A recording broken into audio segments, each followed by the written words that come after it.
নমস্কার, আমি রুমা রান্নাঘরে আপনাদের সকলের স্বাগত।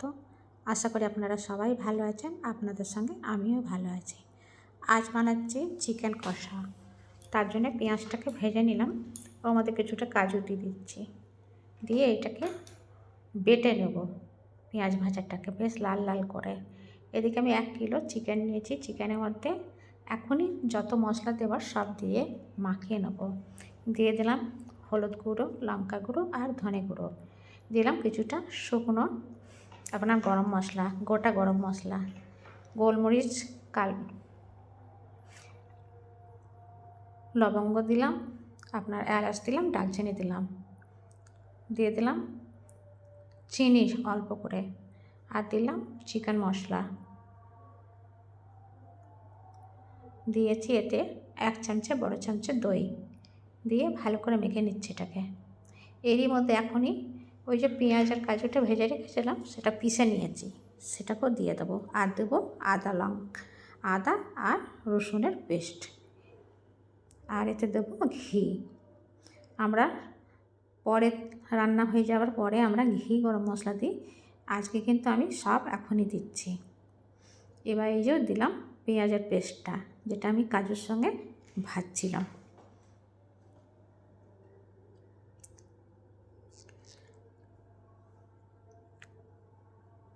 আর এটাকে আমি 1 ঘন্টা রেস্টে দিয়ে দেবো।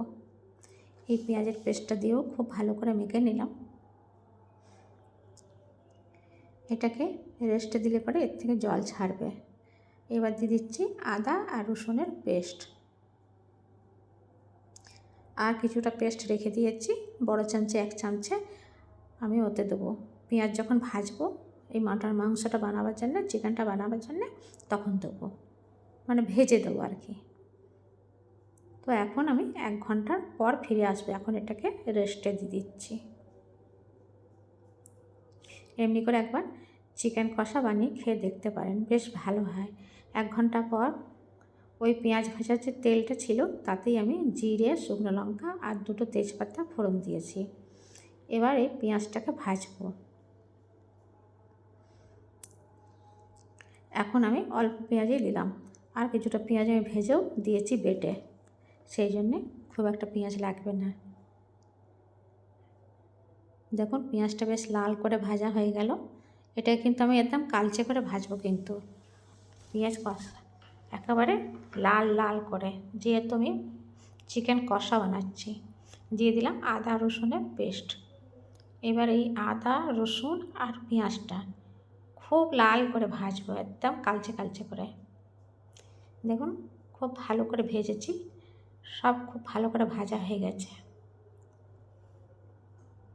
এবার আমি এতে যে চিকেনটা মাখিয়ে রেখেছিলাম মশলা দিয়ে, সেই চিকেনটা দিয়ে ভালো করে কষাবো। দেখুন 1 ঘন্টা ছেড়ে দিয়েছিলাম বলে চিকেনে বেশ খানিকটা জল বেরিয়েছে।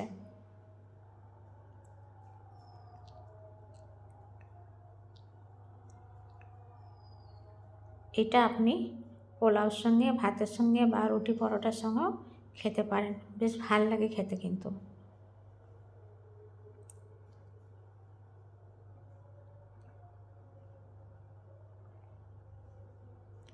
এটাকে আমি এবার চাপা দিয়ে ভালো করে ভাজবো, যাতে একটু জলও বেরিয়ে যাবে আর চিকেনটাও সেদ্ধ হবে। এতে আর কিছু করবে না। যখন চিকেনটা খুব ভালো করে ভাজা হয়ে যাবে তখন আমি এতে পরিমাণ মতো নুন দেবো। দেখুন খুব ভালো করে ভাজা হয়ে গেছে, যেহেতু আমি চাপা দিয়ে ভেজেছি, জলটাও বেরিয়েছে। এতে মানে কালারটা চেঞ্জ হয়ে গেছে ভাজা হওয়ার পর। ওই যে আমি পেঁয়াজ আর কাজুটা ভেজে পিষে দিয়েছিলাম, তার জন্য এর কালারটা খুব সুন্দর এসছে। এবার দিয়ে দিলাম পরিমাণ মতো নুন। নুনটা দিয়েও একটু ভালো করে ভেজে নেব।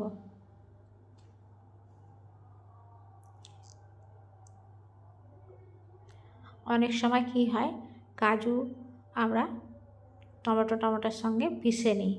আজ তো আমি টমেটো দিচ্ছি না, দই দিয়ে বানাচ্ছি, সেই জন্য আমি কাজুটাকে ভেজে পেঁয়াজের সঙ্গে তাই জন্য পেস্ট করে নিয়েছিলাম। দেখুন নুন দিয়ে খুব ভালো করে ভাজা হয়ে গেছে, খুব তেলও ছেড়েছে। এবার আমি একটু সুষুম জল দিয়ে দিচ্ছি। সুষুম জল বা গরম জল দিলে পরে টেস্টটা ভালো হয় খেতে। অল্পই জল দিলাম, যেহেতু এটা চাপাতি দিয়ে বানিয়েছি অনেকটা সেদ্ধ হয়ে গেছে। এবার গ্যাসটাকে মধ্যে আঁচ করে আর চাপা দিয়ে দেবো। এতে আর কিছু করবে না, নামাবার সময় এটার মধ্যে আমি একটু কাঁচা লঙ্কা দিয়ে দেবো উপর থেকে। কিছুক্ষণ পর ফিরে আসছি। এবার আমি খুলছি, দেখুন কালারটা কত সুন্দর এসছে রোগনটা। এবার ভালো করে একটু নাড়িয়ে নিলাম। আর চিকেনটাও যে সেদ্ধ হয়ে গেছে দেখাই যাচ্ছে, বোঝাই যাচ্ছে, তাই না?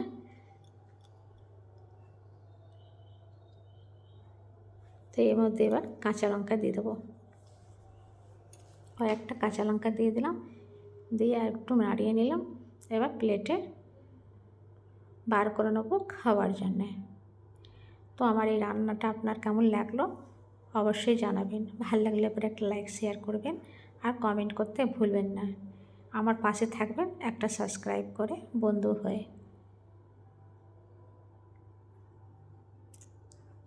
আশা করি আপনাদের ভালো লেগেছে। ভালো লাগলে পরে পাশে থাকবেন।